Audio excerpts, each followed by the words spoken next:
Colossians 2:14. Having wiped out the handwriting of requirements that was against us. Now, there's two things I want you to remember. Handwriting, can you please say that? Handwriting of requirements that was against us. Can you please say against us? I want it to stand out in your mind because we're going to read it. It's very important because he's talking about something was wiped out, taking it out of the way, nailing it to the cross. The terms are pretty clear. Wiped out of the way, nailed to the cross, something's going away. What is going away? Well, he said it's handwriting against us. Let's find out what he's talking about here. Having nailed it to the cross. If you look in Nehemiah, now here's my hypothesis I'm going to give you on that. He's not talking about the Ten Commandments, as some have suggested. He's talking about the ceremonial laws. There's a difference between the Ten Commandments and the ceremonial laws.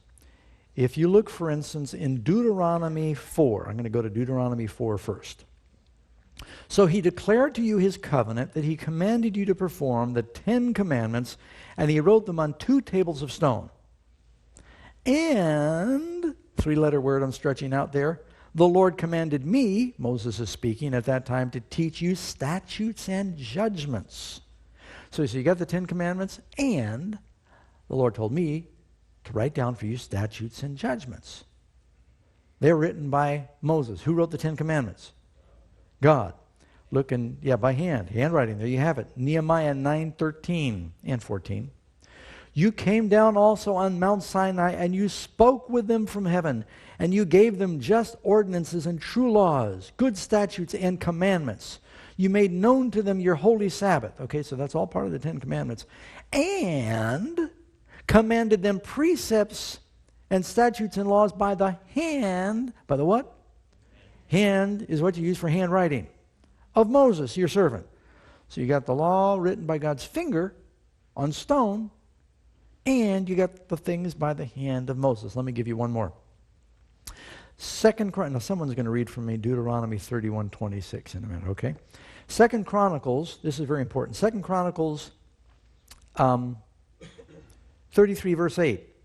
And I will not again remove the foot of Israel from the land that I have appointed for your fathers, only if they're careful to do all that I commanded them according to the whole law, and the statutes and ordinances by the hand of Moses. Now I've given you 3 verses. The Bible says in the mouth of 3 witnesses at least that these things should be established, where he makes a distinction.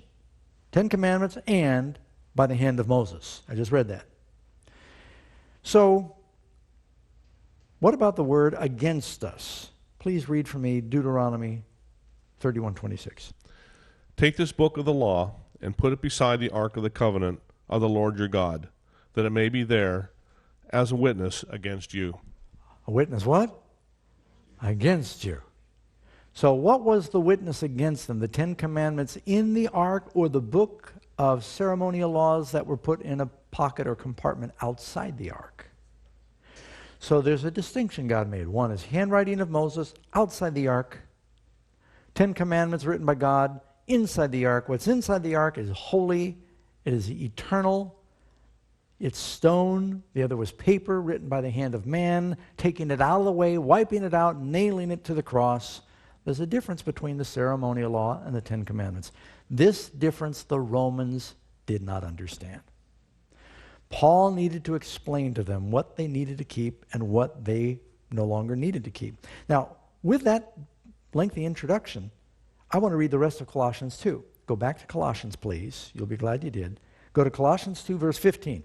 I'm going to reread verse 14. Having wiped out the handwriting of requirements that was against us, which was contrary to us. Notice, against and contrary to us.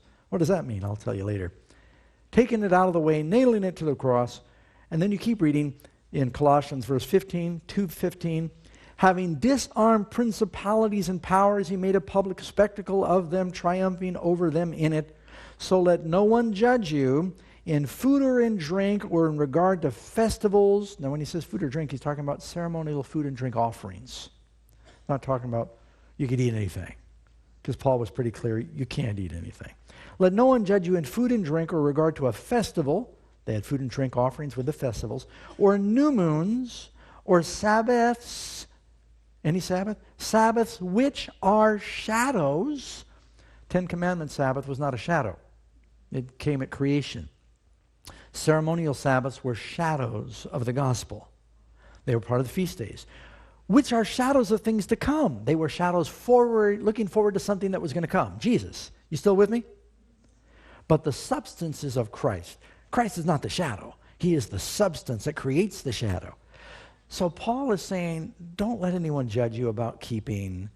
Now, do some people still go around and say, you got to keep the feast days? I mean, they had the same problem then we still have today. And he says, those things were taken out of the way. They're handwriting, nailed to the cross. That's why Paul says in Romans 14, one man regards one day above another. Another man regards every day alike. If you're going to regard the day to the Lord, you regard it. He never mentions Sabbath in Romans 14. He's talking about the ceremonial disputes. Look in Leviticus 23, there's like 6 or 7 ceremonial Sabbaths. And he specifies the seventh day of the week commandment separately.